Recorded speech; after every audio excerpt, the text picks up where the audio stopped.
Welcome to Engaged Company Culture, a podcast directed at you, helping you to stop the employee exodus in your organization. This podcast has 3 different types of episodes. First, you have tips, tricks, observations, stories, research from me, Dr. Catherine Weiberg of Profitable Alignment. Second, interviews with other consultants, other coaches who are here to serve you so you can learn other tips and tricks to engaging your employees, to stop the employee exodus, to consciously create and continue a company culture where people want to be and where they encourage other people to come to work and to become your customers. Third, I interview other business leaders who have engaged company cultures and want to share their stories. You might learn from them how they have applied principles of company culture to increase their employee retention, increase their profits, increase their productivity, and increase everyone's job satisfaction. Thank you for joining me. I hope you enjoyed today's episode. Thank you for tuning in to today's episode of Engaged Company Culture. Today's guest is Monica Heiz, an optimal performance coach. Her company is Monica Heiz Lifestyle. Monica is a visionary with intuitive and spiritual wisdom grounded in practical application. Through her life experiences and choosing to follow her own path, Monica recognizes and has navigated the issues encountered by those who want to build, create, and to be valued by their own unique gifts, not fitting into the systems and structures. The disconnect between generations and a culture developed to serve systems and structure without a thought, feeling, or emotion for the value people bring to the world to create the new and unseen. Monica has an eye for a bigger perspective to create lasting, soul-filling information. She's a 25-plus year veteran of the fitness industry and national aerobic champion, which impresses me because from the time I was very young, I used to think aerobics were phenomenal and was always amazed with those who could go for hours upon hours. Throughout her training, she used nutrition and fitness to stay grounded, happy, and healthy, incorporating different methods into her lifestyle to create positive changes in mind, body, spirit. Her understanding of the connection between emotional, mental, and physical strength and the importance of supporting people through their own needs helps her guide them through their own process to build a foundation of confidence, personal power, and passion. Monica specializes in giving clients the tools and insights into expressing themselves with passion and power that matches their true spirit and long-term goals. This might sound like she focuses only on individuals. You might be asking yourself, so how does this apply to an engaged company culture? Monica states that health from the emotional and mental aspects supports a business to lead and grow because of the strength of its people. When we focus on our people, our business grows stronger. Monica, thank you for being here today. Welcome. Thank you. Thank you so much for having me today, Dr. Catherine. I'm so pleased to be here with you and your listeners. Thank you.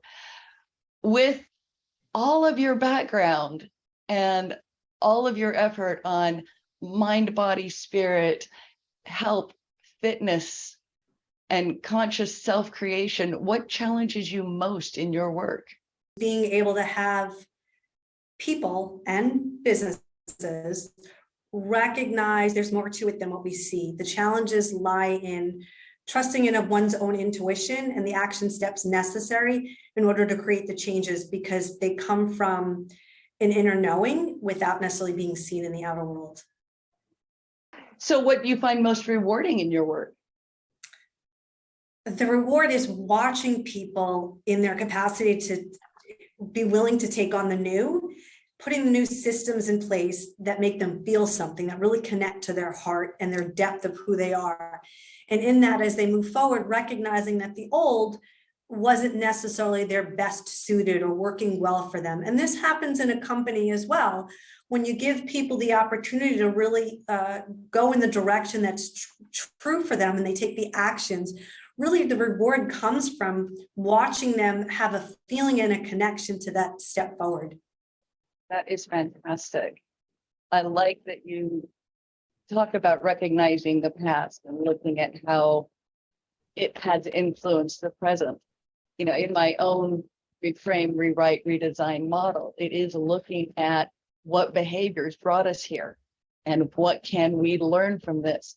This applies both to individuals and companies, just like you said, because companies are made of individuals. And as far as legality goes, if it's a corporation, it is its own individual. So you want to look at its own health.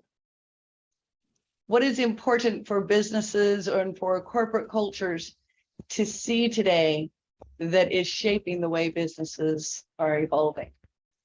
What a great question. I think oftentimes when somebody designs and creates a business, the whole idea is to get sales, and we look at what we're offering, and we're not really recognizing who the offer is for, but where the offer is coming from, right? The only exchange being looked at and identified is that resource of money, which money is important. It's looking at, what I find is important is looking at the bigger picture on how it's all influencing the whole.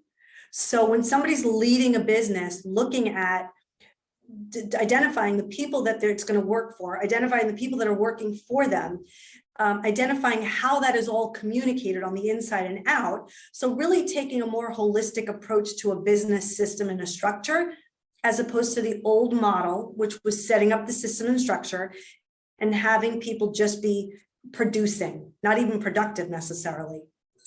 Mm-hmm. I like that. There is a difference when you're first starting a business. When you are one or two people, you want to have the structure and you want to have the model. But as you grow, it does become its own environment, its own ecology, its own entity. So being able to take that holistic approach, being able to recognize that things change, people change, organizations change, and how can we adjust for the help of the organization, make the entire organization a mind, body, spirit connection so that people feel healthy there instead of like they're receiving toxins into their bodies and into their minds. Right. And I think along those lines, people are becoming more in tune with energetically where they feel aligned and good with spending money or putting value into something. It's becoming more of a simple flow based on the relationship dynamic that's being built between the offering, the people offering, and the simplicity of it all. Absolutely.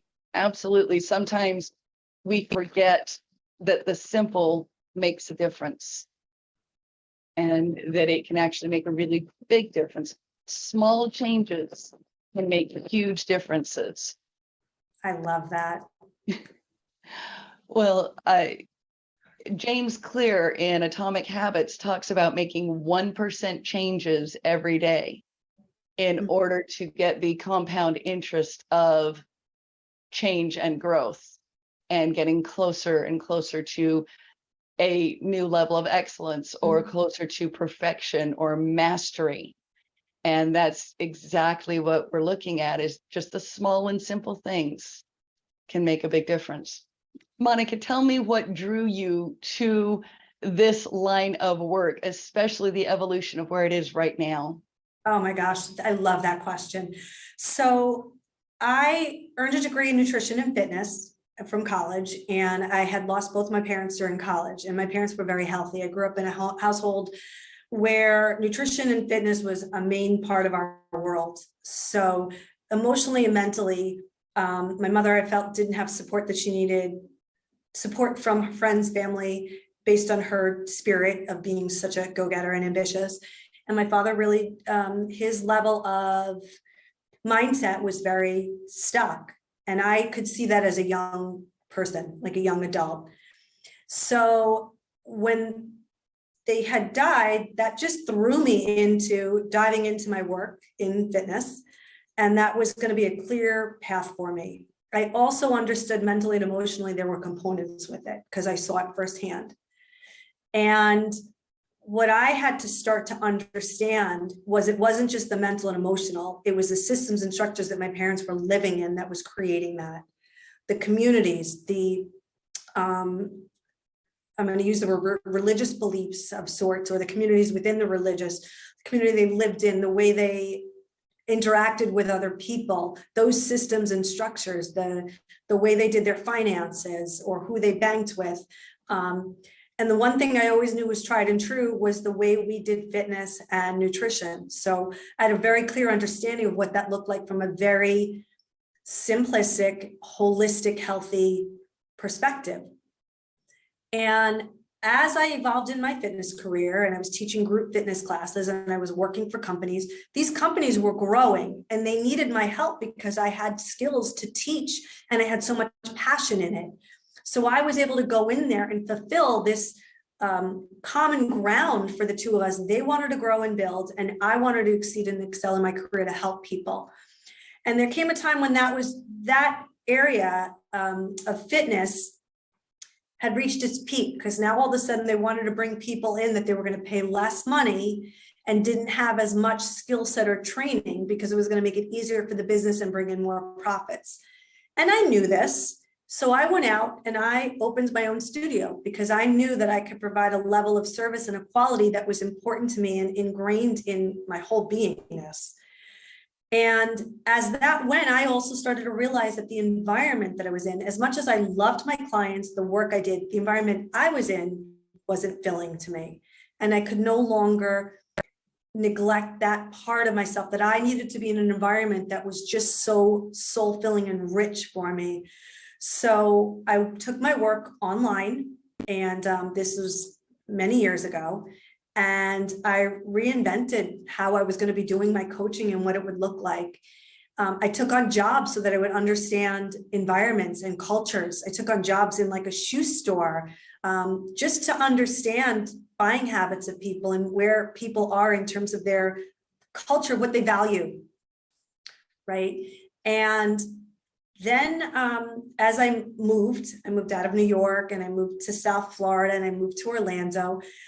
It really gave me an understanding of how people build systems and structures and where I was able to, not needed to, I already knew. I ripped up all those systems and structures that weren't working for me, and how I could really create systems where my energy flowed freely and I was able to not only contribute, but be a support system for other people to come back through to me in every way.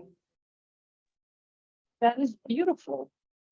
You put yourself in their position and you were talking to everybody, finding out what they liked, finding out what they didn't like, understanding how each person's systems affected them, how your systems affected you, and what you specifically could do. You already knew your strengths, you already knew your passions, you already knew your understanding, yet you found a new way to apply that to everybody that you now can help. Right. I love it. Yeah. And I also wanted to get clear on what good business looked like and felt like. Like, what would that feel like to me to be in relationship with people through business that made a difference and an impact in the sense of health and well-being in every capacity, not just a financial exchange, transformational as opposed to transactional. I would love to hear a client story of an organization that you have helped to improve their holistic and cultural approach. Do you have any to share with us? Yeah, so it was actually in a call center, to believe it or not, a call center, and That makes sense to me. Their systems and structures were like, wow, massive. And yet they had no sense of valuing their people on what was transpiring. There was a script that people had to follow because the people, the leadership believed the only way that the people and the business could succeed is if they followed that script and if they followed the way they wanted it to go. So I went in there and I approached them on part of my philosophy. And so it was a little bit of a challenge to actually win them over, I guess. You know, like already I was going in with a different approach because they had very much an approach where you go in and you kind of hammer someone down and you go over all the objections and, you know, you drag them in. And I was like, what if we look at an aspect of what you're offering as a valued service that really is meeting the needs of your the people that are calling in on the service. And now you had sales associates or knowledgeable people on what it is you're providing and why you're providing and the benefit it's offering. And you're supporting not only the business, but these people's livelihoods and their lifestyle. So it's a win-win for everyone. And that in of itself had them kind of shaking their heads in a little way. But the biggest thing was the creativity that came through it. And let me just say that in 1 month, right as I was getting ready to step on board, what was really the point was that they offered a money back guarantee on their service, right? And so that was a big selling point for them. But what happened in 1 month, all the sales that they took in the next month were all refunded. Oh, So wow. you could see then that there was something that was out of balance, out of alignment. Wow. Yeah, that's huge. So to be able to say to them and go in and say, okay, let's take a look at where your value system is. Let's take a look at what you're truly offering the people and the real benefit it is. And it doesn't have to be from a lack or a fear base, but let's see the service we can provide and why it's so beneficial. And let's make sure the people that you have in your scope, your salespeople, have an understanding of really not that they're there just to collect a paycheck, but the bigger impact they have on helping you sustain and build your business to fill out the systems and structures. Exactly. And once you build on those strengths and embrace the creativity that would come through, which you mentioned, then things can improve and you get the profits that you're looking for because you're aligning your people, you're aligning the vision, you're aligning with your customers, really looking at how can we serve them, not beat them into submission. Right. And how can we encourage our people to feel valued? In so much research out there, I won't say all of the research, but I have to say so much research out there. Employees want to feel valued, and employees who feel valued provide value to the customers and make customers feel valued, Right. because they care and they feel that they can make a difference. And if you can make a difference in anybody's life, that brightens your day. You know, it comes back to Maya Angelou. This just came into my head again. That people will not remember what you said. People will not remember what you did, but people will remember how you make them feel. In this organization, this particular call center you were working with, it sounds like people remembered how they felt, and that's why at one point every sale that they made got refunded. Right. And then as things started to shift and employees were allowed to be creative, allowed to expand a little bit on their own strengths and on the script that was given to them, they were able to provide a new level of service. And suddenly not everything was being refunded. People wanted to stay. People were interacting. Right. It's huge. If we want to stop our employee exodus, we need to remember people are people and people matter. the other thing too is people spend so much time during their day at work. And it may be a stop on their journey to work for your company, but you want to be able to provide them the best experience, because then when the next person that comes in, you're already set up for success with them in a certain sense, because there's a good feeling from one leaving to the next coming in. They're not leaving because they have to leave or they want to leave. They're leaving to go on the next step of their journey. Yes. Oh, I like that. I like that a lot.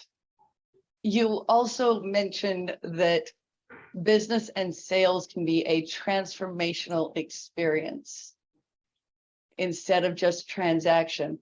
How does that shift company culture when you shift that mindset from transactional to transformational? Sure.